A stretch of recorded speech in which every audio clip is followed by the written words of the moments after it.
The greatest thing since sliced bread, a phrase that means a huge leap forward for humanity or something that's not appropriate to refer to yourself as on a resume. But where did this phrase come from, and what's all the hype about something as common as bread? Well, we're about to break through the crust of history and learn a little bit more about the origins of sliced bread. I love bread. Like all great innovations, the genesis of sliced bread began with a dream.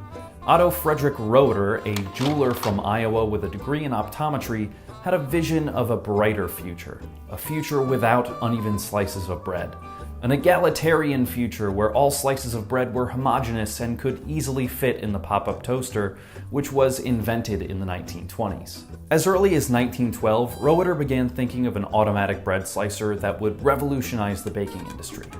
He was so convinced of his idea that he actually sold his jewelry stores to be able to pursue this venture. But that's not to say his journey was an easy one.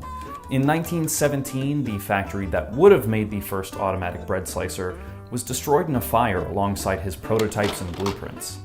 To many onlookers, it seemed like Roeder's dreams were toast. Move this man! But he wasn't just gonna loaf around after this setback. Oh, good for you! For the next decade, Roeder hustled trying to get the dough to finance another go at it, and by 1927 he had completed his machine and was shopping it around to potential buyers. There were haters though, people who believed that sliced bread would flop because it went stale faster than its unsliced counterparts.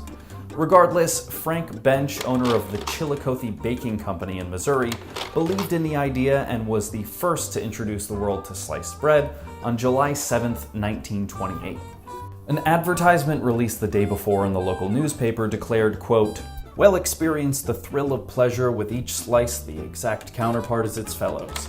At the top, it decreed, "The greatest step forward in the baking industry since bread was wrapped," which is likely where the phrase "the greatest thing since sliced bread" comes from, and many other bakers would later adopt similar marketing angles. The ad also praised the care and research that went into figuring out the proper thickness for a slice, slightly less than half an inch. Sliced bread did in fact become a big hit, and although the slice was right for some, others still feared for the freshness of the new product. Enter Gustav Papendick, a baker in St. Louis who set out to improve Roeder's machine by having it not only slice, but also wrap the bread. Cardboard trays were used to hold the bread together long enough to be wrapped, and this technology helped pave the way for Wonder Bread, which went national in the 1930s. A sliced bread fad swept the nation, driven by a number of socioeconomic forces such as the progressive eating movements, which although sometimes well-intentioned, often fell to paternalism and racism. Regardless, sliced bread's popularity continued to rise, propelled in part by the national sales of Wonder Bread, and by 1933, American bakeries sold more sliced than unsliced bread. It became so popular that when in 1943 a wartime ban on sliced bread was put into effect for the sake of rationing, people lost their shit.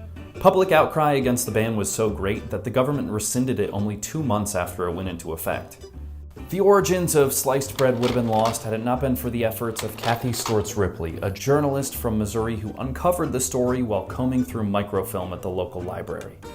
While this story may seem trivial to some, it has real-world implications, like shedding light on the sexist views on women's role in society in the early 20th century, and how a desire for factory-made food went hand-in-hand with a xenophobic nationalism.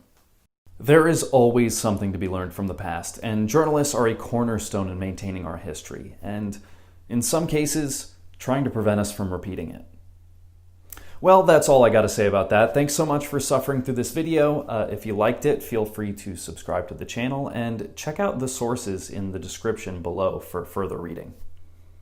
Alright, have a good one.